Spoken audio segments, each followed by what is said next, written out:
ওনারা মাঝে মধ্যে আমাদের একটু চোখ রাঙায়। আচ্ছা কোন তো দেখি,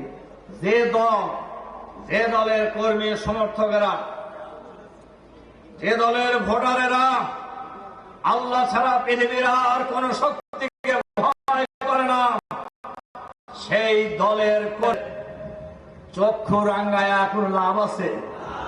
বলেন লাভ আছে?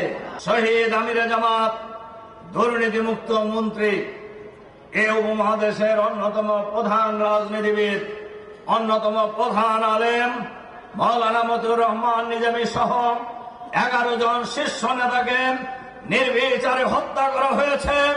কিন্তু জামাত শিবিরকে দমন করা যায় নাই, জামাত শিবিরকে থামানো যায় নাই। জামাত শিবির বাংলাদেশের মাটিতে আগামী দিনে ক্ষমতার দ্বার প্রান্তে ইনশাআল্লাহ। সাংবাদিকরা আমাদের জিজ্ঞাসা করে যে ভাই, আপনাদেরকে যদি জনগণ মানুষ ভোট দিয়ে যদি ক্ষমতায় দেয়, 1 নম্বরে আপনারা কি প্রায়োরিটি দিবেন?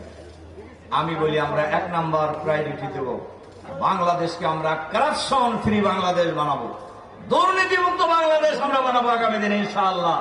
শুধু যদি বাংলাদেশের দুর্নীতি বন্ধ করা যায়, আগামী 5 বছরের ব্যবধানে বাংলাদেশ বিশ্বের দরবারে মাথা উঁচু করে দাঁড়াবে ইনশাআল্লাহ।